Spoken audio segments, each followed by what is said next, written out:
The title of the report was Misinformation on Disaster Contracting Provided by FEMA in the Early Days After Disaster. And that's a mouthful to basically say the FEMA staff that was deployed after a disaster gave terrible guidance to sub-grantees and the issues that people have, it's partly because FEMA gave bad information. And it actually said in the last 3 years, over $200 million of disaster-related contracts should be deobligated because of improper procurement. So it's really, really important, for you to educate or inform yourself versus just listening to the guy with the bald eagle on the lapel type of thing. And no offense, I mean it's just it's really one of those things that they are, like I said, they're people just like you and me.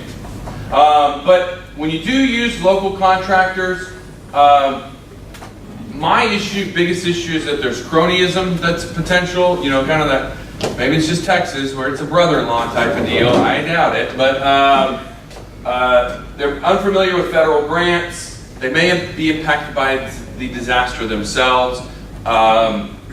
My best words of wisdom is, that encourage the use of local contractors through a prime contractor that may have bring to bear some national resources, maybe more familiar with the disaster grants, and really bringing them in as a program manager and a broker of the deal versus them bringing those assets.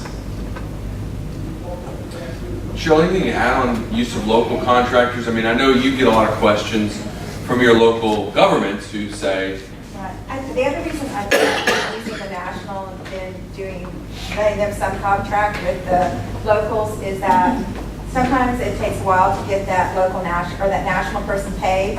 And if your subs are like, where's the check, and you haven't been reimbursed from FEMA yet, you're not going to be able to pay them. And the national guys are going to have the money to pay the subs. And they're not going to be knocking on your door asking where their paycheck is. That's a really tremendous point. The other advantage is that the national contractor is the prime contractor who then manages all your subcontractors. So that's something you're not going to have to do. Right, and they'll have the insurance requirements that you want, and it's pretty hefty what you put on them for insurance requirements. Yeah. The state of New Jersey put $100 million performance bond on their work after the disaster. That cost roughly $250,000 to obtain. And they wanted a national contractor, they wanted somebody who could float it. And because I know Commonwealth of Pennsylvania, I don't know what the title is, but I'm sure there's prompt payment laws in terms of net 30 or net 45, maybe there's not, I don't know. I don't know if there's... Yeah, I'm not... Most states, or if not every state, has those prompt payment laws. I guarantee you they're going to be difficult to reach after a disaster or to achieve. It's just the nature of the business, and Cheryl, you're exactly right. The news story that you don't want to have is that local contractor that's the feel-good story in 30 days is out of business because the city of wherever, or borough or township cannot pay their bill in a timely fashion.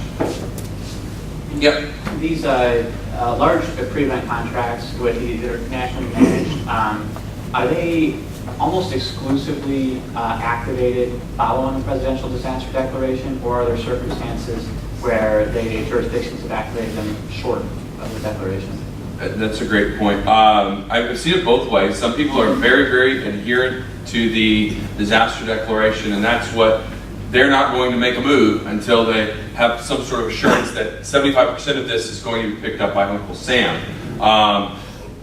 There are other jurisdictions who found it to be cheaper than what they would normally pay. And so like for Fairfax County, just somewhere around DC, I'm not good with that geographic area, but Fairfax County, I think it's just to the west, utilized their contract for snow removal because those costs were less expensive than their local service provider. Virginia Department of Transportation found that they got a sweetheart deal on the tree removal prices from their national degree contractor and did that work regardless of the reimbursement. So just because it was a much cheaper price than what they could get from the local tree and arbor service. So how I answer that is scope of work and timing of the contract can be used in a number of different ways. I think another key point Yep. that speaks a little what Eric's saying, but also what you may have seen is when we looked at the contracts in the city, there were a lot of them, and there was like 7 or 8 different debris contracts, one for electronic waste, trees, buildings, is they had the force majority opt-out clauses, meaning that they weren't going to be enforced if there was an emergency, and it's unclear to me what each vendor would determine to be a catastrophic event or something warranted. They wouldn't be held to the same standards. I don't know if you could say, in other words, how do the day-to-day contracts play out in these emergency situations? A lot of them have act of God. I don't know, Tim, what you've seen. A lot of the waste hauling contracts have the force majeure, where the current contracts that people have limits on the brush and bulky setouts, like the 5 cubic yards maximum. This would potentially exceed it. Or some contracts I've seen, Republic or whatever, have contracts that say that if debris is generated by that act of God, that this contract's no longer valid. And the force majeure, that gives the contractor a route out of the contractor should he be impacted. Right. And therein lies the opposite of that is the plus for using one of the national response firms and allowing him to be the broker and subcontract with all the locals that are still in business. Yeah. I mean, and you'll hear that argument, why are we paying these folks from Alabama, and that's where most of them are coming from. Why are we paying these folks for Alabama what we can do right here by ourselves?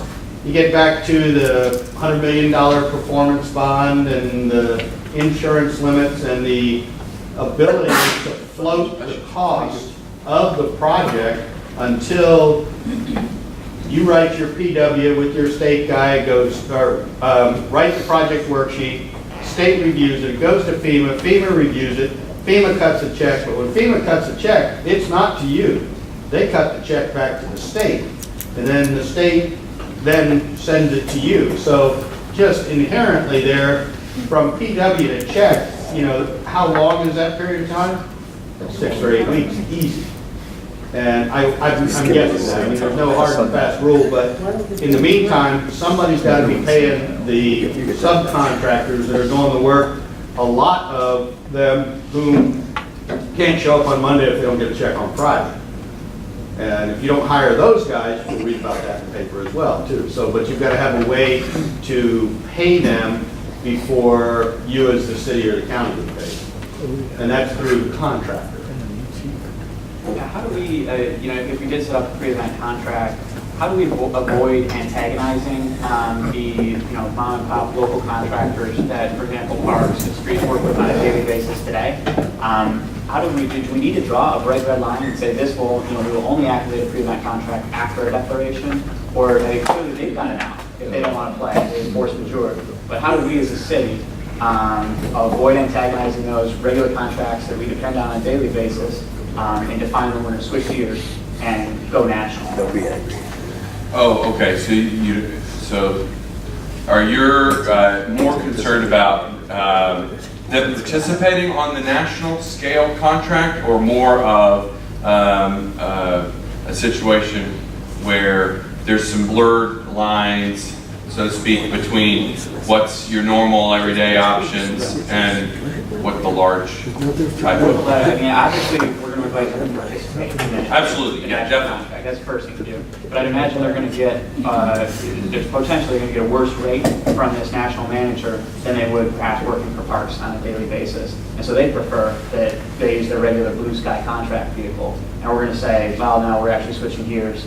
We're on a disaster footing. And so you're going to have to deal with our national manager. Maybe your rate's less. It's no difference to us. But how do we avoid antagonizing them in that way? Do we need to draw that bright red line, or are there other things we can do? I think definitely from a volume perspective, you need to make it clear what this particular contract's used for and what are your triggering conditions for this contract. Because what you would normally say is, just general debris is almost like a maintenance. I mean, there's a difference between just your maintenance and accidental type of debris that's generated versus act of God, catastrophic type of disaster, which, mom and pop, even with Daddy Warbucks funding them, is going to be really difficult to broker that. Have you seen anybody come up with like a pre-scripted announcement that they would put out to their normal contractors? Look, we're bringing in this national team. They do, however, hire local people. Here's what their requirements are. Here are the point of contacts. And that way you can avoid that by, you have a list of people that you're going to send it out to. You send it to them and let them take the next step and let the national contractor know, hey, I'm here and I have, a grinder and I have 4 trucks, There is definitely those, I don't know, Tim, what you've seen in the past. I mean, I've seen open houses, annual open houses. I've seen varying degrees of having a contractor be very explicit that to make money in this business, you must have a 30-plus cubic yard truck. You've got to have the X number of personnel. Because, buddy, you're going to end up paying more in diesel fuel once it spikes to $5 or $6 a gallon. And you're going to lose money on this deal with your 3 or 4 cubic yard pickup. And another way to accomplish that is through the RFP process, so that it's not a low bid. You can look at their financial capabilities, their history, their references, that kind of thing. And if you're that interested in the local participation, award additional points in your selection process of the national contractor for use of local subs, and require the national contractor, when he submits his proposal to you, to list them in his proposal. And they'll do that. I mean, these databases are nationwide, these guys. So. John, how did Bastrop County do it? They did a really good job of doing local resources, do you recall? Yeah, they sourced it through national vendors, but then they invited, they had some open houses. They actually had a disadvantaged business coordinator that was brought to the table, and they identified temporary staffing agencies that would be utilized, that could be utilized for flag members, or flagmen, I'll just call them flagmen, operators, drivers, any sorts of labor pool type activities, back to the office staff. They also invited different contractors to the table, relative to who had trucks and who had bobcats and things along those lines. But I mean, I will tell you that probably from an evaluation criteria perspective, having the financial stability to fund this job is the number one thing. I mean, I've seen people who in their financial statements, I've been a part of evaluations before, they put their art collection as part of their finances and or their jewels, their diamonds, their art collection, and or their boats, the Sweet Cheeks or something like that, and that's just, you gotta have money in the bank. But so anyways, so cooperative purchasing, we talked about this. Cheryl mentioned the opportunity. There are definitely success stories. They are difficult to amend at times. Just because they are it's a standard process, but certainly it does expedite the process tremendously. And then from making the contract holder aware, a lot of people do cooperative purchasing. One of the tenets of that is whoever if you do a county to county or town to town cooperative purchasing, making that contract holder aware is that you're actually doing this is important. Speed, and more speed. If you don't have time, and something doesn't get done prior to this hurricane season, and you're impacted. If you're having to do a post-disaster procurement, have your purchasing agent involved. You've got to have an understanding of your rules. You got to document that process, and that there are certain conditions that'll trigger reasonable cost. I mean, Cheryl, you've been the phone call that the town of Cattle Gap, Texas calls because they've been hit by disaster. And what are the questions that they have for you? Well, can I sole source it is the main thing, and normally we try to advise them not to, because after it was Ike that we had people calling who didn't have pre-existing contracts in. And I actually I was out of electricity at my own house and at my office, and I also had to go to Dallas for a death. But I had a friend in Austin doing it, and I could get responses back within 24 hours that the contractors we already had under contract knew that they were coming in, and so it was done really quick, and it can be done in a fairly quick turnaround. And then there was like different parts that they would bid out more, not on the debris side, because that they had a little bit of time and some freedom to be a little bit flexible on that. I'm trying to think, like emergency ice and various things like that is where they sort of broke it up. Yeah, I just know if you try to do this whole sole sourcing thing because you've got a relationship, I mean, that is going to trigger a firestorm. In Texas, that's when they'll put the county manager up there with little Dukes of Hazzard music playing in the background, and it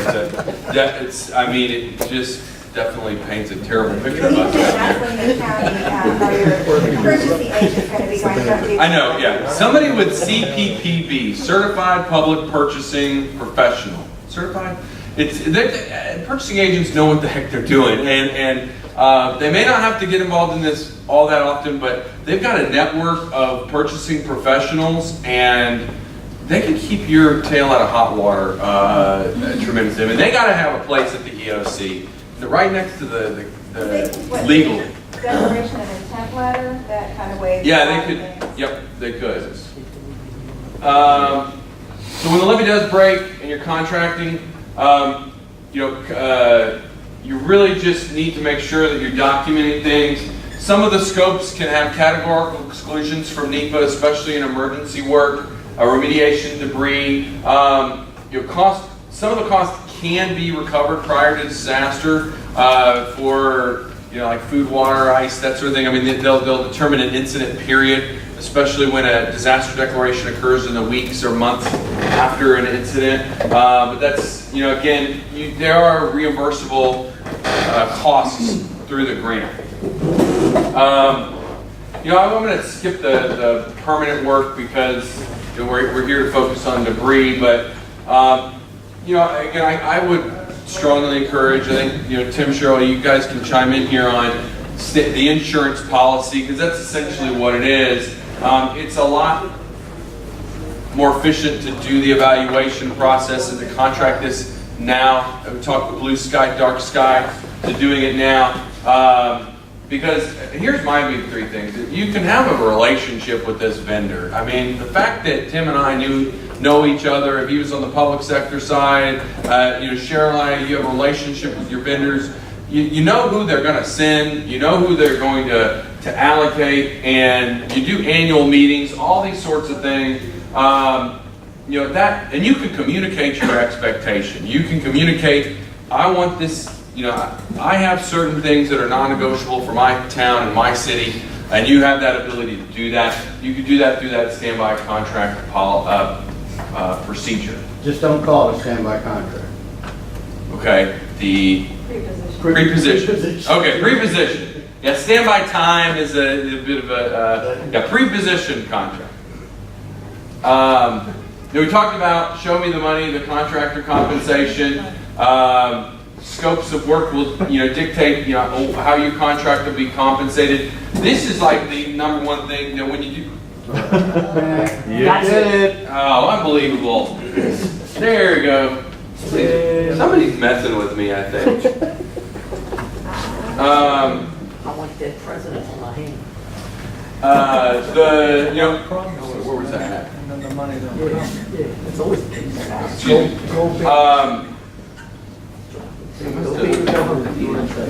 Okay, I wasn't sure about. Okay, sorry. My biggest thing is you can't think of everything. You cannot. I have seen debris removal of pork bellies and chicken livers, and I could not think that community thought of that as a potential debris stream after a disaster, or you know, it's mind-boggling. Just so you got to understand that, and then if you do have to do a change order, that you do run that up the proper channels, and it may be such a unique scope of work that you didn't think of dredging, or not even dredging. Excuse me, I can't even use that. I won't use that word. But storm-generated sediment removal. Is that okay, Tim? Is that appropriate? Yes. You say tomato, I say tomato. Yes. So understand, there's some things that can be done through contract modifications, and some things that you're going to need to actually have a separate procurement for. Documentation. I mean, Cheryl, you get called to provide documentation on procurements. I mean, is there any The main thing is whatever for your pre-position contract and everything, I actually would burn it to a CD or put it on a jump drive and keep it totally separate from everything else, because later you may need that, and if your system's down and it crashes, you're not going to have it, but FEMA's going to want it later, and they don't really care then. Yeah, the stuff that gets sent to Iron Mountain or whatever your offsite storage is, that stuff gets lost. Do not tell me that, you cannot tell me that it doesn't get lost, because it does. And we've gotten to the point where we have to do a document transfer sign, type of signature page, because I know stuff gets lost, and you got to have this, information backed up and to jump drives or CDs. Yeah, and also too, if you know that some of your staff is going to be retiring or something, you might interview them then and kind of document that when you can, because if they're gone, then it's hard to get it. You're going to rely on their expertise, and they're not going to be available. And again, FEMA doesn't care. That's true, absolutely. That's easy as that. So when you're doing, are there skeletons in the closet? Okay, because inevitably, disasters are, you're going to have hiccups. You have to do your due diligence. You need to look for ability to meet obligations in the area. What's their previous client experience? Call their points of contact to get references. Understand what their mobilization plans. Meet their management team based on oral interviews. I highly recommend doing oral interviews. Understand the duration of the contract. Can we jump back one? Sure. Let me speak from a private contractor background now. In your RFP, you're going to ask me for references. Well, which ones do you think I'm going to give you? The good ones? The good ones, of course. What I would suggest on here is put a question in there. Tell me what the 3 or 4 biggest mistakes you've made in the last 4 or 5 jobs you've done, and what did you learn from? And then you'll be able to, you'll see who's blowing smoke and who's not, because the contractors are not infallible, and that's, asking for letters of reference, that's a moot point. I mean, everybody, that's Yeah, I think that's I've seen that on more communities doing that. What was the challenge that you faced? How did you overcome it? How did you work together with the contractors and the city? I think that's an excellent point, that to have because if you don't have those war stories, chances are you ain't been in business long enough. Yeah, my proposal, all I'm going to do is tell you how great I am, how big of the jobs I've done, and how perfect my work was. Well, it doesn't go like that. And I think that's your point, exactly. We talked duration of the contracts. Don't make this an every year thing, but don't make it every 20 years. Some people ask, do we need to do CPI, CCI adjustments?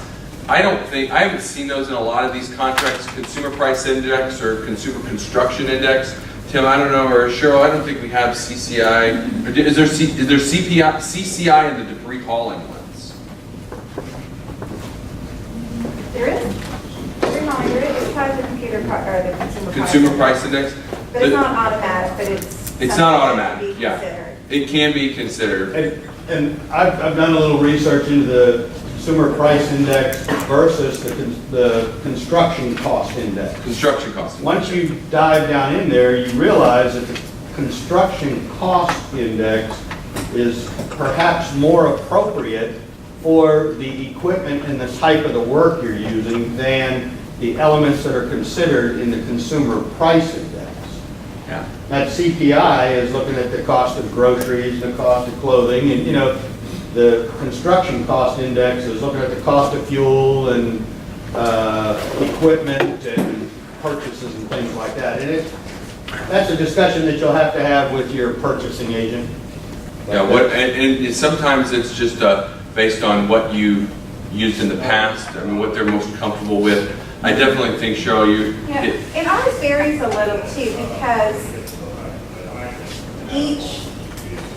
each time City of Cut and Shoot, or my other one's Cat Springs, I love, they get their price unique then, so it's not just a carryover from 2 years later, it's at the time of the event. So they do renew the contract then, and then when they renew it, they investigate it, but they don't Yeah. change very often. I remember back in 2008, there was a tremendous spike in the cost of diesel where it went from $2 a gallon to $4.50 a gallon. And, you know, that was an unanticipated due to the fact that the oil and gas, shipping was impacted by Hurricane Ike.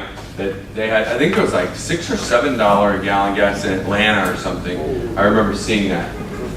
But when you do go through the procurement, have a good cross-section in your selection committee, purchasing, finance, engineering, public works, as well as emergency management. When you come up with the pricing, this is definitely one of the things I want to talk about is, Cheryl, when you put together your pricing matrix, you come up with engineers' estimates for each of the categories. It's not all just 1, 1, 1, 1, 1. It's based on the size of the disaster. Is that fair? Yeah, normally it's on a category 3. On a category 3 But hurricane, you can change it for, you can make some changes. But one of the things I've seen is that where some communities just go down the line on all the rate categories, and that's opportunity for bid loading. In Bastrop, we did an analysis based on which categories of work had the highest opportunity for an overrun and which ones had the highest opportunity for an underrun, and you actually could see very quickly where the contractors were jacking up the price versus being in line with the rest. So you need to come up with those engineers' estimates when you do evaluate things, and you can't just do things in a linear down the line, 1 plus, A, B, C, and D all equal the same. From your scope of work, we went to Buri monitoring, project management, the FEMA public assistance services, other planning services. You can incorporate those. Do you want to have interviews? Do you want to have ADMS, the automated debris management system, which we'll talk about here shortly, and then evaluation criteria? Cheryl, can you talk a little bit about the evaluation criteria, how you, when you counsel local governments on what to look for in how to come up? we tell them don't use price only. In our area, opposed to some of the things that you guys were saying, that our county or city A wants to really know what city B and D are doing, and they kind of like to cluster the vendors. They actually put that as part of their criteria, that they like that Ashford is serving this area, and they're not going to go with Ceres, the only one out, because they think that there's going to be some economies of scale with having a cluster. What's the rest of the question? Just evaluation criteria, what you encourage people to, I definitely think price. Yeah, the interview, the pricing, what kind of training they're willing to give you, and how often they're willing to come and meet with you. And also, we have, sometimes they'll use how the HJC staff scored the original proposal and put that in the mix. They don't put a lot into it, but they do sometimes put money in that too. So normally, pricing is the heaviest weighted, but it's not the only thing that they try to go on. So I have a question. Cheryl, you said diseconomies of scale. Does that happen with a regional contract? I mean, do you get a better price because you have 10 counties all using the same contractor? Well, we wouldn't do 10, we don't do 10 counties. I'm talking like 2 or 3 cities next to each other. And there's a little bit better because like if one vendor knows that they have most of the cities in that county, they know that they're already going to have resources deployed down there. And Right, so it makes sense that you could get a better price because they have all their stuff there. Right, yeah. So like for the Southeastern Task Force, right, that's a doable size? I don't really know your population, so I don't It's know. just a 5 pound. 4.5 million, is that what it is? It sounds fairly large, plus depending on, looking at the numbers of the amount of debris, that seems pretty large. I wouldn't. So give that would just have to be, one. that would have to be split. I would think so. Okay. By county? What's that? Probably county by county. Yeah. Just wondered, when you said that, I was like, It depends oh. on, to be quite honest, Save money. how your elected officials in County A get along with elected officials in County B. Oh, great. Yeah, That's- there's some analogy. I mean, if there are historic partnerships, that's great. If they're not, if they've always been, fighting, have a good partner with you Right. for this. 'Cause you're going to be in a long-term relationship with these people. Oh, you don't know a lot about Pennsylvania, do you? My dad's from Nantucket, that's the only thing I know. Well, and the contractor response to that is the last cubic yard of debris costs just as much to remove, reduce, and dispose of as the first one does. And so from the contractor's perspective, there is no economy of scale. Okay. So there is something, because Cheryl and I have talked about this, two other criteria that I was wondering how you set up basically the scenario around which you need this contract was, I think you have in there a demonstrated ability to handle, say, 1 million cubic yards and have responded to certain disaster vectors. You have experience in this. And also, I think when I read the RFP, a lot of it shows you have to have experience and knowledge of all the FEMA regulations. That's just a given. Now, you may take that for granted, but for those of us learning about this, it shows that, as we were talking earlier about outsourcing some of this, outsource that, bring that expertise here, that they can teach us rather than us teaching a vendor, and that would be really, that's just not the time to be doing it. So it seems that you built that criteria in there, and those are also. And I'd also, besides having their interview, put that as part of your scoring criteria, some points. I mean, some people will, you can tell they haven't driven around your community at all, and they've just got flown in from Louisiana or Alabama, and they're just right there. But the ones who've done a little bit of investigation helps. And I would put that as some actual points. Yeah, absolutely. Not just interviewing them to interview them. The debris contractors, they've got a pretty strong record in hiring ex-FEMA and Corps staff, Corps of Engineers staff. I mean, we were talking earlier about one contractor hiring a lot of people from the Vicksburg district who does a lot of debris removal. Another one's hired 2 FEMA regional administrators. But there is a difference though.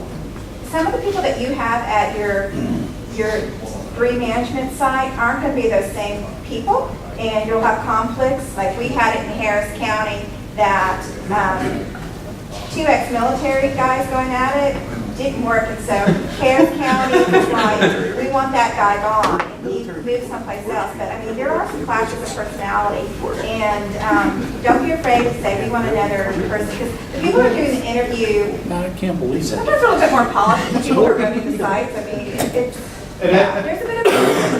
That's a great point. When you get to the interview stage, don't let them bring the talking head in. That only is going to be there for the interview. Tell them you want to see the ops manager. That's Tell them you want to see the DMS site manager Yeah. there. And, but because they're all, More rare. So you want to have a cubic yardage number that's achievable and isn't only going to be the 2 or 3 vendors. I mean, you don't want to limit your competition too much. I mean, Tim, I don't know, 1 million yards, that seems like a, 1 million yards is an easy one. well, I know, but I mean, and sometimes you can also limit it in the last 5 years. You could say the last 5 years, the last 10 years. You don't want their experience to be so stale that it's not even a good experience anymore. You want a company that's been active, a mover and a shaker. I mean, and somebody who's been in the business. BDO, Type of deal. BDO, What's that? BDO. What's that? I don't know, it's some commercial that's on about everybody's hiring BDO. Oh, okay. Yeah, maybe so. I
I haven't heard that one yet. I'm still on the mayhem guy, you know, or the Sonic guys. And maybe to add a little to that, the group of the national contractors is not this many, okay? Yeah, So- 10, 12, 10 or 15. 12. I mean, it's, and if you want to see who they are, Google the core ACI contracts, Google ACI selection, and there's the firms that have already been vetted by others, have been utilized and approved and found satisfactory to continue to work for these particular organizations. Hampton Roads, basically along the same lines, same concept. It's the same contractors, but, yeah, when you sit here and each of us can name them off.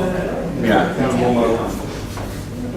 So the following that is, what have you seen for pricing for, it may vary throughout the country, obviously, but pricing for the hauling and also for monitoring, what do you typically see? What are the expectations? What could the range be?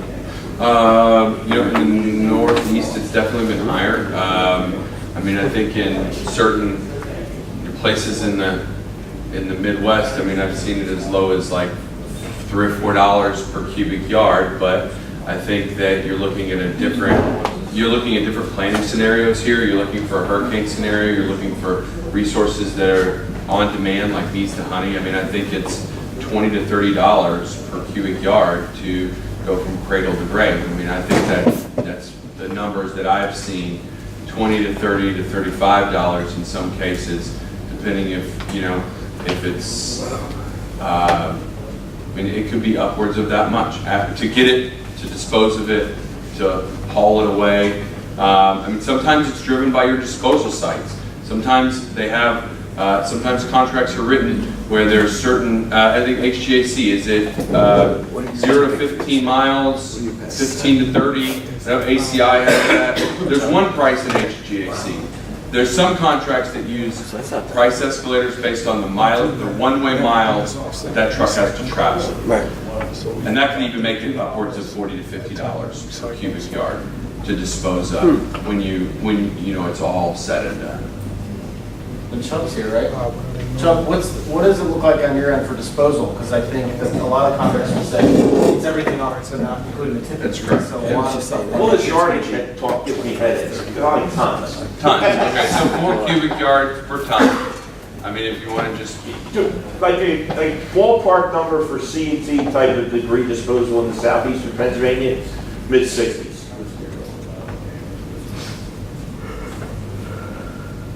A ton. Yes. And that's not a salvage, I mean, that's nothing you're going to scavenge anything out, that's true is it a disposal. compacted ton, a loose ton, or is it, I mean, like, is it less to be loose or compacted? It doesn't matter. It's a scale weight, okay. Scale weight, it's not, yes, it's a scale Sorry, weight. it's been a long day. Yeah, it's a scale weight, that's why yards are. So you don't have any cubic yard for compacted versus loose? What? None of your disposal sites? I mean, the DEP guys can chime in on this, but I think almost everything is exclusively tonnage now. Okay. Everything, yeah, it's scale. Yeah, everything's a scale. It's the cash register because, not to be facetious, they want their cut of the the tonnage fees that go to the state. So that's not the main reason, but that's another reason because it's the cash register of the business. So yeah, so it can be very, very expensive, and that's right-of-way debris, wet debris. I mean, Tim, some of those prices for wet debris that has to be collected in streams can be upwards of $100 per cubic I yard. love wet debris. I mean, what was the prices there? The 100 plus? 115 to 150. 115 to 150. That's just to load it. To load it. So it is very costly. Yeah, just a point on that, just really quick, I know at Fire Island that How much is that? do up there. Yeah, that was ranged up to about the 200 to 300 cubic yard, well, tonnage, whatever, but I think we were doing that per cubic yard. That costs per cubic yard because of the multi-handling, having to barge it out, and sometimes load it into little wheelbarrows because you had no infrastructure really, it was sand roads for the most part. Why was a regular truck and that, like a little small pickup? And so that could vary up to 300 per cubic yard. That's crazy money, 70,000 per cubic yard. It's not a lot. But just the other thought is, I think we're going through the contracts and stuff, and just a reminder that as part of, even though you have your main contractor and then debris monitoring contractor, you still have to have control of that mission, because any questions are going to come back to you. You better know. I mean, the contractor, there's a lot of good contractors out there that will do an excellent job for you and make your life easier. But at the same time, don't expect them to look after your best interest at all. And I think part of what you need to be able to staff is still the manpower for that QA type work of, hey, what's going on, situational awareness, just in case, and after the work is done, contractors are gone, questions may remain, someone who's been from the start to the finish on that work.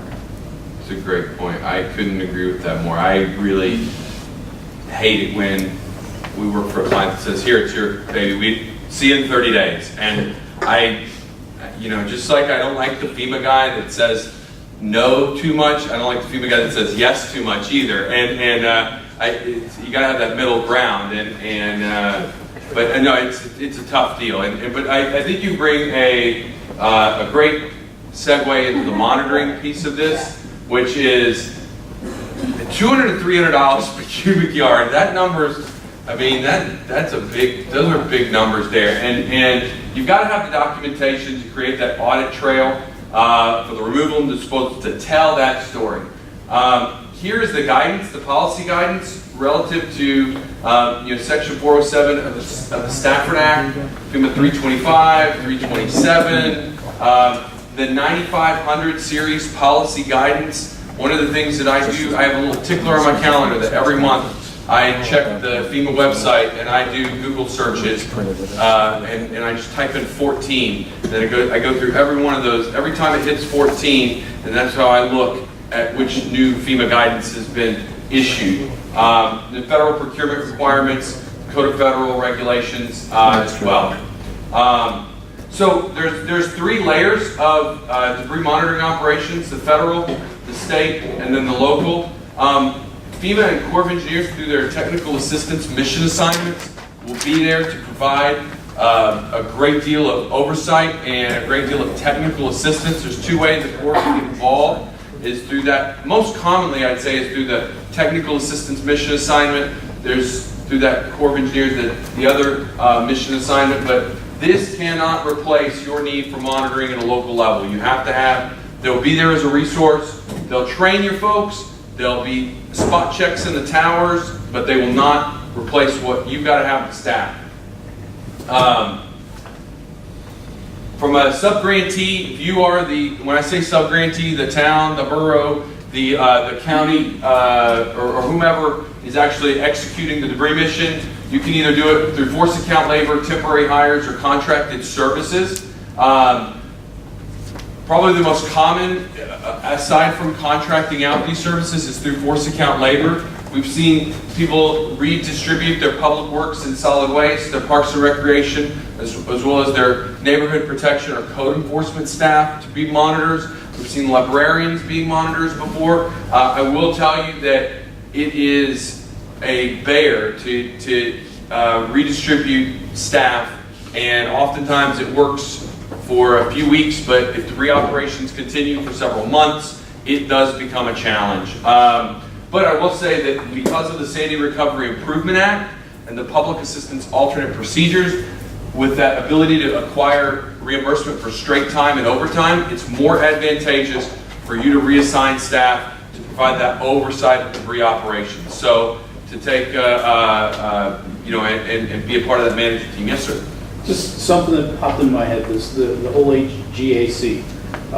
Is somebody like AmeriForce a nationally recognized like temporary worker? AmeriCorps? AmeriForce. We actually don't use, we don't use that. Okay. Most of ours, the contractor, the storm chaser or the monitoring gets their own temporary workers if the entity doesn't use their own staff. Yeah, I mean, you can use temporary staffing agencies. They'll provide the bodies out there. You've got to do the training. I mean, I've seen it successfully work where Corps of Engineers comes in, provides technical assistance and training. People use K-Force or AmeriForce or some sort of workforce, whatever solution's there. But you're still going to need some management infrastructure in that scenario: project manager, field supervisors, trainer, and safety. So there's still some gaps, but certainly if you have relationships with temporary staffing agencies, that is definitely an option to explore. Some people also use have retiree programs where if they've got City of Houston and their solid waste department has disaster reservist program that they've got some retired dump truck drivers or dump body drivers, and they bring them on periodically. So, there's benefits of handling it in-house, ideal for localized disasters, small disasters. It's a good alternative if federal funding's not available. We definitely had situations where the city of Norman, Oklahoma, they've activated our contract 3 times over the last 4 years. They had a disaster for the 4th time, and they said, "John, we got it. We've learned from you enough, and we can handle it ourselves." And I think it's great. I think that if we were able to provide them and educate them and inform them that 4th time they were able to do it themselves, they got it down pat. It was a small disaster, and they were able to save themselves some money, and which I am definitely all about. Now, I will say that from a large disaster, it absolutely makes sense to bring in, a third party, someone with some national expertise. We talked about in the contracting. This is kind of a walk through the concept of operations. It mirrors the debris operations ConOps that I went through yesterday. But again, I'm going to say this again. I said it yesterday, but you've got to identify your management team. You have to be involved. You've got to sit there and come up with estimations for debris estimations, come up with your work plans, daily meetings, involve your monitoring firm in the operation. When we're doing initial push roadway clearing activities, you've got to make sure that you have equipment logs and activity logs. You've got to produce maps where the areas are worked, and you've got to complete the time and material documentation. Union Beach, New Jersey, this was a recent OIG report. They absolutely got dinged by OIG because they didn't have the appropriate time and materials documentation. They didn't deduct for lunch hours or downtime for equipment. They didn't provide the maps. They didn't identify and check in and check out their equipment so that D6 dozer or the Bobcat, whatever, that was not documented as well. So what's going to draw scrutiny? What's going to be a pain in your neck? If the work continues for weeks and you just have things continue to go on a time and materials basis, not documenting broken down equipment, incomplete activity logs, and if your scope of work is better suited for unit rate. So those right there are the big ticket items where you can draw scrutiny, especially for time and materials type of work. Throughout this process, as Tim mentioned, you are grading loads, whether it's through cubic yards or through tons. This is some photographs of what we call the truck certification process. So every hauling cavity has to be measured empty to obtain its volumetric capacity. You cannot take Earl's name, word for it when he comes and says, "This is a 50 cubic yarder," and no offense to Earl or whoever is driving the truck, but you have to make sure that that you actually have a representative that's measuring this. You've got to measure it down. You've got to deduct. This is the dog box. You've got to make deductions for this. Some of these, and you see some pictures of these big dump body trucks, they can get pretty squirrely. So you've got to have accurate math, and you've got to make the appropriate deductions. So what to expect, go ahead. I'm sorry. Yeah, If sure. you want to test that, get 3 of your crews to go out and measure the same truck. And watch the answers that come back. I know it's length times width times height minus the dog box, but give 3 of your crews that assignment and watch what comes back. So That's a great point. Yeah, I like that. It's not rocket science, but make sure you got the knowledgeable person holding the smart end of the tape, not the dumb end. There's a difference. I know what he says about whatever side that I'm holding. So you got to monitor it throughout the debris removal process. These sideboards that they add, so what they'll do is you've got a regular cavity, but then they'll extend the sideboards up to increase the volumetric capacity. Sometimes they can be broken or removed. If a placard looks altered, I mean, kind of like what I used to do with, I got an F that turned into an A. The one that looks like a 9 now. You've got to make sure you monitor for that. If just honest to goodness, the placard doesn't, what the volumetric capacity says on the placard, and so this is the placard right there. It'll write 96 or not 96, but 46 cubic yards. If it looks like a much smaller triaxle type of truck and it says 46 cubic yards, just something doesn't smell right. You can request that trucks get remeasured. Again, you can't take a truck driver's word for it. You have to look for things like the trucks, if they do go to work for multiple cities, that they have to be recertified every time. And some other things to look out for is no tailgates on the trucks, because that'll be an automatic 15% reduction in the volumetric grading of that truck. So, Tim, anything you add on truck certifications? I was told early on when I started working on the contractor side by the president of the company that the smartest man in the world was a dump truck driver. I kind of looked at him like, what? And he said, yeah, he's got nothing to think about all day but how to screw the guy he's working for. and that's essentially what we're saying here about don't take their word for it. And the one change to his mind, that is going to happen. I mean, be looking for it.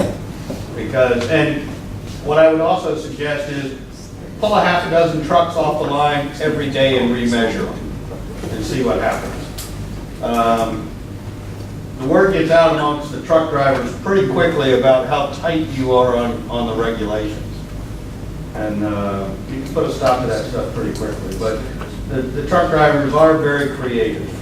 I mean, just your law enforcement, if they are out there because you're having an issue with untarped loads, or you've heard somebody's utilizing red diesel or ag diesel when you're not supposed to.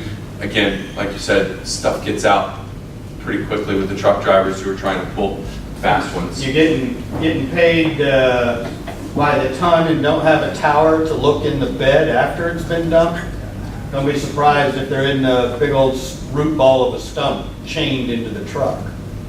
Or if there isn't a false, if you're getting run across the scale and getting paid by the ton, don't be surprised to see a false bottom welded into that truck overnight. Or it's run by a fire hose and the load gets wet down before it goes over the scales. These guys are These are some great ideas. They're masters of their craft. Yes. So, one other question. So if, say, Philly and Bucks and Montgomery, we're all dumping at the same landfill, and all of us have gone through a truck certification process, what does monitoring look like at that landfill? Is if we're using different monitoring firms, and there's one tower, there's multiple towers, there's multiple monitoring firms at the same landfill, what does that coordination look like? No, that's a great question. There would be multiple towers, or really that's probably, different lanes. I mean, I either having a unified documentation system on the back end. I mean, it's that you definitely present a challenge that I know. That's why in Broward County, you know, what they said was, hey, we're managing the landfills.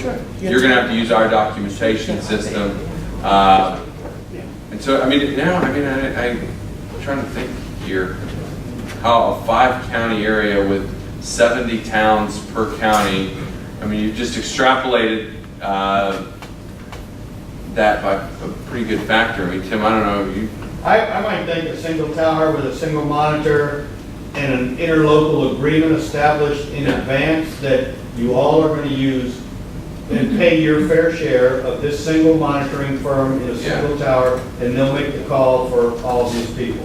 Once the truck gets to the dump site and the load ticket is completed, then the actual debris is, you know, it can be commingled then. Once it gets to that tower.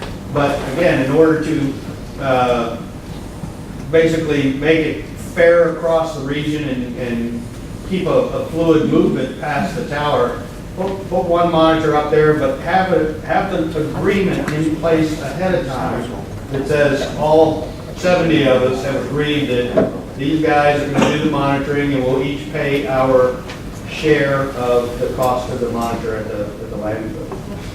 It helps, I think the landfills still have what's called a host municipality inspector. Someone from the township.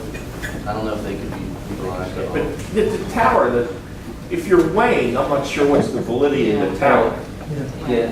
I mean, If the contract's set up on a per ton basis, Right. then you wouldn't need an inspection. Right, because the landfills around here are busy places. Yeah. And we're talking landfills now, they get 1,000 trucks a day.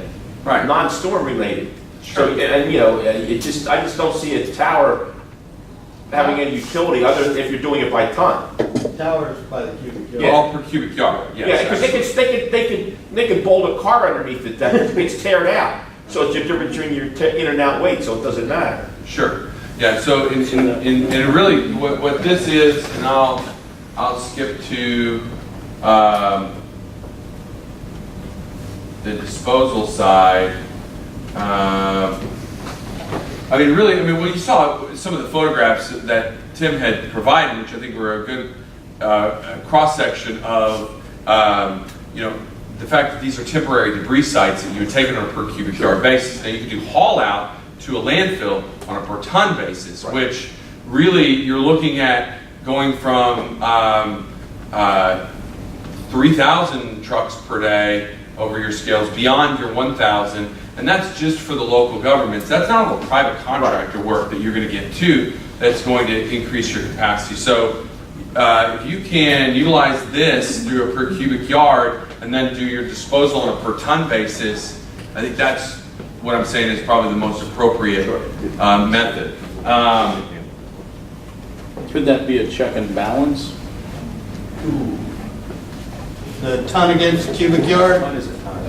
No, I mean, if okay, say you have a monitoring site, a debris monitoring site set up, and you're doing it by the cubic yard, and they're you know, shredding this and all that stuff. You've got one figure coming into the debris monitoring site, and as you take it to a waste site to you know, sorry, I'm drawing blanks. For disposal, could that be a check and balance to go back Measured at the, yeah, like you're doing a cubic yard, so you've got this number in your head, and then when it goes through the scale, you get another number, you know, going back to FEMA saying, you know, this is what we had figured here, this is what we had at the disposal site, since they want to know from start to finish anyway, you know, would you, I'm looking at going with the lower figure, you know, to protect your butt in the end. You'll- you know, when it comes. Yes, you can, but what you'll do is you'll open up the discussion of what does a cubic yard of vegetative debris weigh? Well, is it an oak tree? Is it a palm tree? Was it heartwood? Was it the little tiny branches?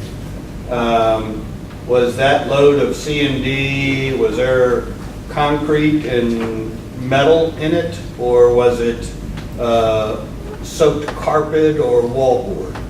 And within, John used a figure earlier, 250, what, cubic yard, 250? 4 to 1? 4 to 1, the 4 to 1 ratio for the vegetative debris. Yeah. Generally accepted number. And the problem you run into, if you've got those two details, somebody out there is gonna take those two numbers, and if you're not dead on what they think it should be, it'll become an issue. It's happening in South Carolina right now. It just- after the ice storm, winter storm packs there, where FEMA's like, oh, well, you've got 7 to 1. You should be at 4 to 1. Well, I mean, it's loose, light, fluffy, stuff. And we were able to get more cubic yards. And they said, well, we don't think the inbound loads that you got were what you're claiming. And so we're going to dock you for this because it's not 4 to 1 versus 7 to 1. I mean, Timmy, this is exactly what it is. And that's what I was getting at, I think, like he just said, a ton is a ton is a ton. A great idea, yeah, but don't let anybody put those two numbers on the same piece of paper. Well, it would seem to be better to start off with ton and stay with ton. All you would need to have is scales, and have the scales in place. I mean, I could see doing the cubic yard if you didn't have scales, but even then, you're guesstimating. You're not accurate depending on the type. No, you're right, because we're using 5% increments. There are documents out there. A lot of them are HGAC's website on how to train people to spot, how full a cubic yard is, or how full that truck is. You got consistency issues. You've got to assign staff there that are not easily intimidated, because I will tell you that, Tim, you brought back a very, very bad memory, because we had a situation where a tower monitor was giving true accurate load calls, but they were lower, and some of the truck drivers were not happy about that. And so they pulled, they thought they were in NASCAR or something, and did a little rubbing, and they hit the tower and injured one of our monitors, because that was a retaliation type deal, and that's the reality of it, and so you've got it. I just know I've worked with communities that have tried to identify mobile scale options. I mean, I don't know, Tim, if you've looked at those mobile scale options, how difficult it is, or you're maybe opening yourself up for the Bureau of Weights and Measurements, or you're opening yourself up for issues on the calibration side. You can look at that. I don't know if you have any comments there. It's a new set of challenges, I guess is what I'm saying. A question on that? Yeah. They have buzzing the tower to be on the pale, but what do you do with the cheaters? How do you deter them by penalizing them without hobbling your own operation?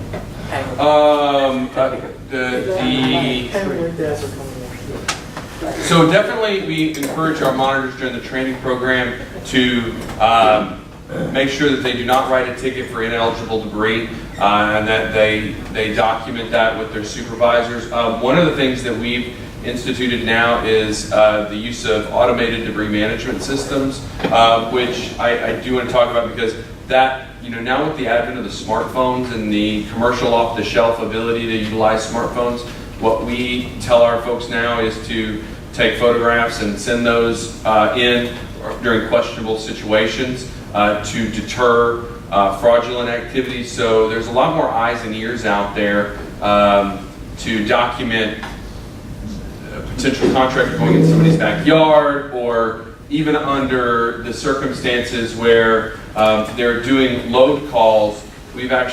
Some of our contracts require us to take photographs of the load call as it's being made, so that there is no question how accurate that load call is. If it was a 50% load, hey, we have a picture that we assign to it. So that's kind of where, I mean, it's definitely a fine line where we've seen fraud prevention, and where it's just too much. We also encourage, we've got signs placarded everywhere about the federal fines associated with fraud. We've had situations where FBI has gone in undercover, posing as debris personnel because there was the threat of of fraud in the activity. So, I mean, there's certainly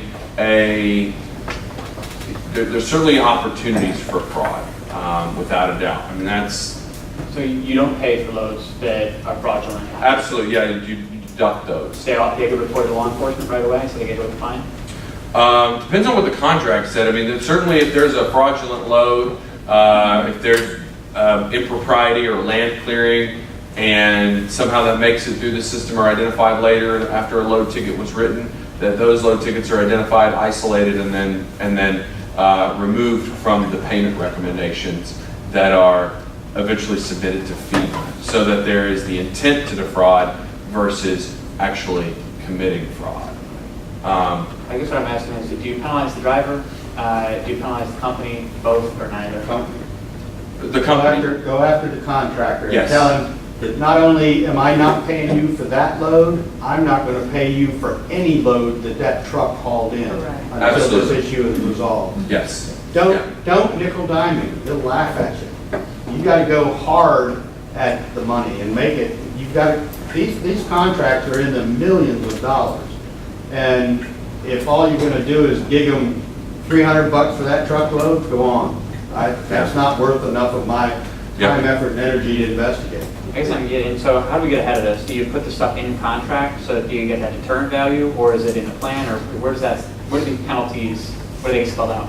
Well, one suggestion would be for that to be a question to be responded to either in the RFP you put out or in the interview process.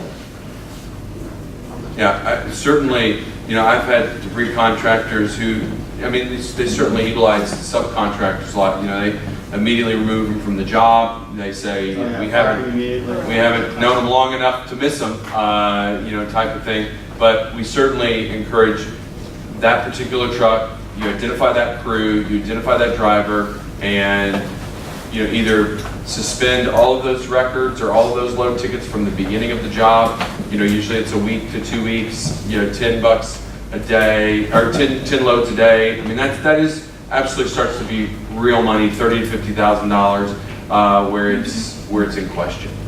And what you can also do is you work with your monitoring firm, and what we do is we look for different anomalies. So if you've got a truck that's putzing along at 8 loads a day, and then 2 days they're at 16 loads a day, and then they go back to 8 loads, and that correlates with a particular monitor, that right there, we've looked at some of those trend analysis about what the volume of that truck, or if it's on the leaders and hanger crews, if they're able to do, we have metrics, that most crews can only do 60, trees a day, and if we look at the outliers, if one crew's doing 80 or 90 or 100 trees a day or something like that, that's something where our project managers and supervisors key in immediately to that crew or that monitor, and you start removing them and you start looking for those trends. So you can, I think a lot of good contractors want to know yeah. when those Oh, yeah. issues come up, because they don't have time for it. It's a money thing. And they've it's got- like, get rid of dead weight. There's a lot on the line for And them. they've got, Absolutely. and their reputation's at stake, and like we said, Absolutely. the same companies are under contract at the Corps, as are Small under contract world. at HGAC, as are in the Hampton Roads area. If you remember the graph I showed this morning, all 3 of those lines trended right together. If you want to break that down, and it's easy to do with the automated debris systems, you can export that into really a program and print the graph, and you'll see what stands out.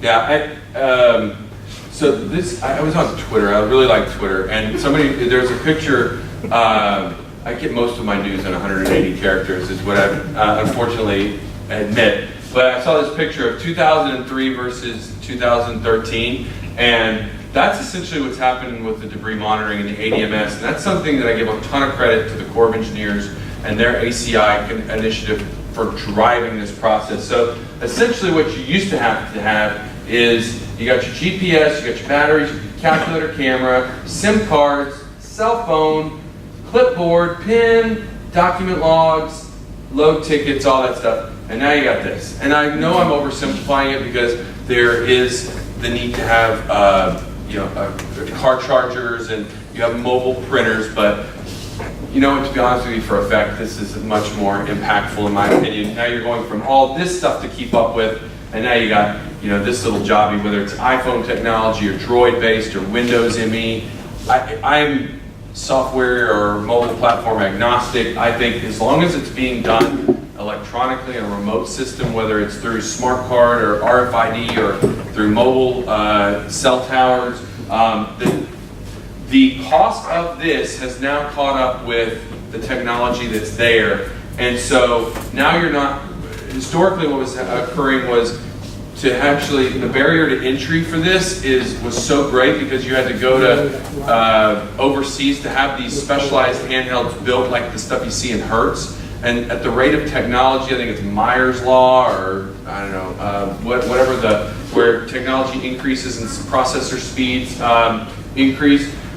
You know, I guess where I'm going with this is that commercial off the shelf, it's a whole heck of a lot easier to write an app and to go to Verizon store or AT&T store to purchase these.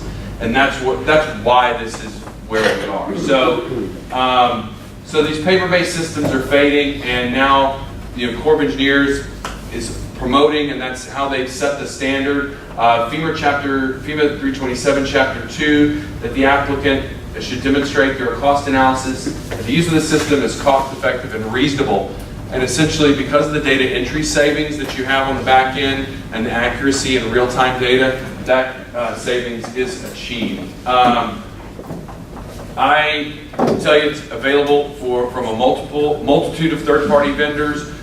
There's probably half a dozen or a dozen systems out there in varying degrees of testing and deployment. But you get the cost savings on time, increases productivity, fraud prevention. There's certain inherent elements of the program that will deter fraud that you didn't have in the past.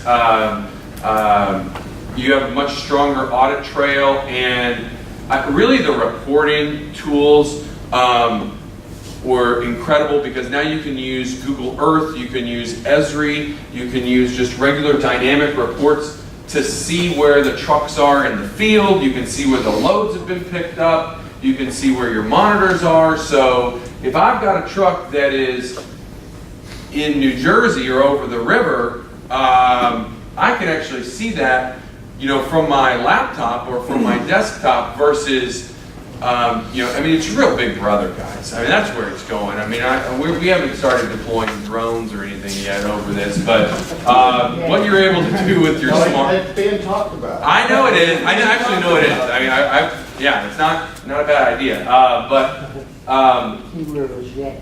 Yes.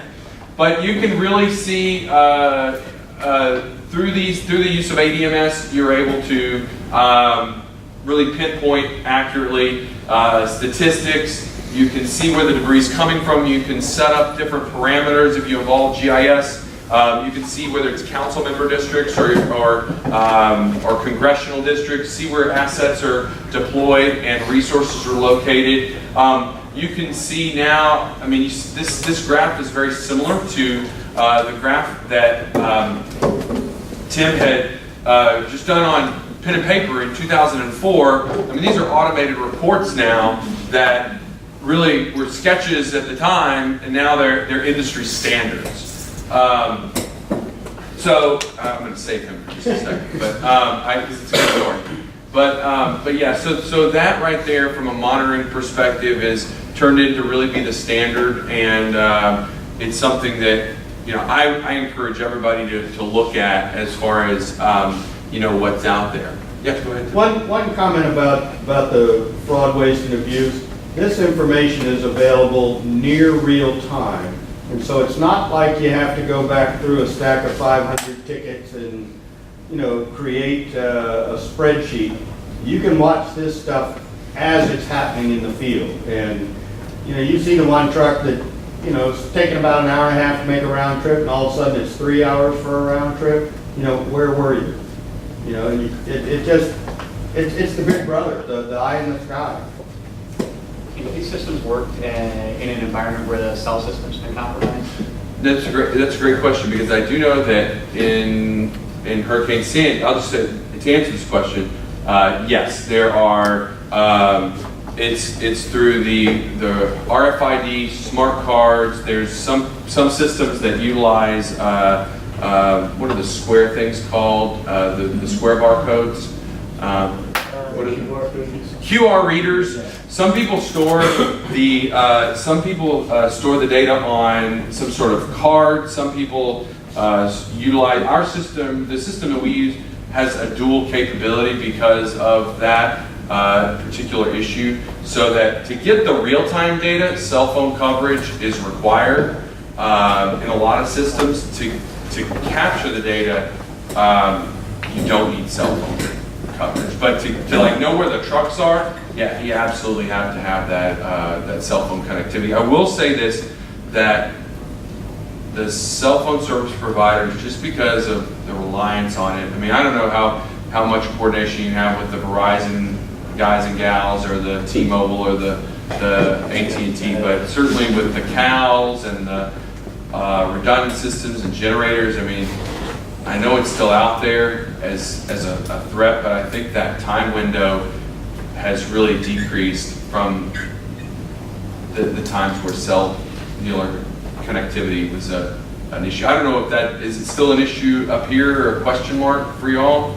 No, I don't think so. I mean, not after the disasters, or I mean, have y'all talked to Verizon reps or some of those cell phone reps?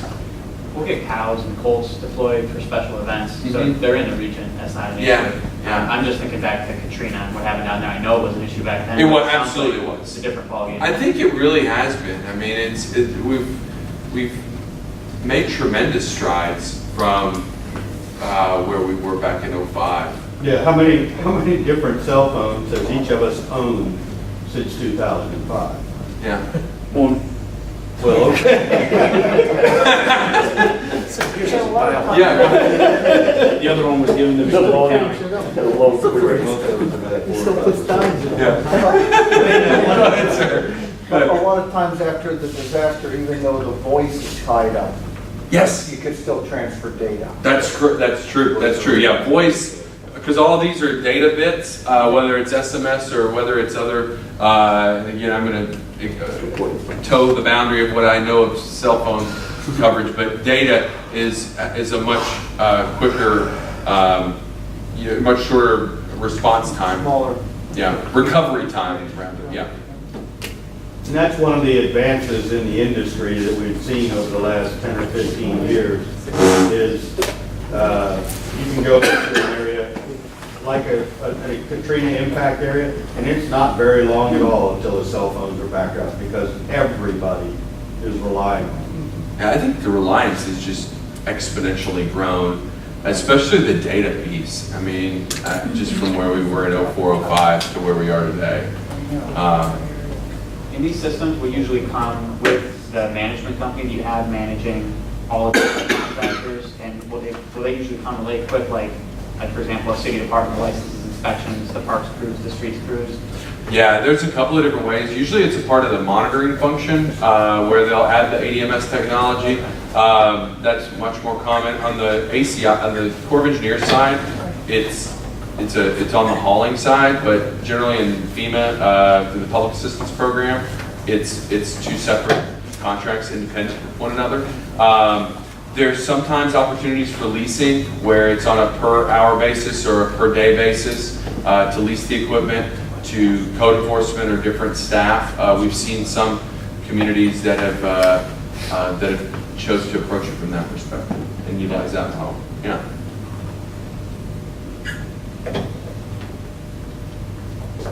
So anyways, I'm going to end with this guy right here, okay? This is actually a picture taken on the Bolivar Peninsula, which is right outside of Galveston. And I always tell people to expect the unexpected, and this was truly unexpected for one search and rescue individual after Hurricane Ike. There was a 16-foot storm surge in the area and wiped out pretty much everything. There was a gentleman there who owned a bunch of exotic animals, zebras, tigers, lions, giraffes. It's an unincorporated part of the county. You can pretty much do what you want to. He left people alone. They left him alone. He was an interesting fellow, to say the least. He was one of those guys, we heard Barry was talking, or whomever was talking yesterday, where they went around and said, you need to evacuate. If you don't evacuate, you're on your own for an X amount of time. We can't come and get you. And that's essentially what he did. He was one of those individuals. And so the search and rescue folks came there to go look for this guy because they knew he was there, and he was hanging out with his pet lion. And so this is actually a photograph of a person in a helicopter being lowered to rescue this individual, and where he probably told him he didn't need rescuing, and probably some more colorful adjectives, and I'm sure adverbs as well, but he was just fine on his own. So I just, this was loaned to me from a friend in Galveston County who just continues to remind me you never know what you're going to get after a disaster, and there might be guys on air mattresses with lions just hanging out there that you may not know. So with that, I don't have anything else. I think we're bumping up on the half an hour. Well, just so you all know, before this session, there's a bunch of materials that Cheryl has provided from HGAC that we've given you on contracting. We'll also be posting a ton of the materials from all these sessions and linking to a lot of the materials that have been brought up. So people have been asking that. Ryan and I are going to work together to figure out the best way to push that out. But make sure if you have it, there's a lot of good HGAC info back there. It really helps. On the 21st of this month, if you want to hear John for 4 more hours, you can listen into our webinar. I will be on. It's not just going to be me, by the way. It's my colleague. But yes, it's going to be a webinar that we're going to host in Houston. What's that? That's my procurement. And then in June, it's Debris 101. And then in July, it's the alternate process. Public Assistance Alternate Procedures Program. Well, we do. And you archive all those, right? There's those. Yeah. We only make it 12, but it's actually always been Anything else? Speakers? Well, thank you to John and Cheryl. Appreciate all your Thank you for having us. My place goes both ways.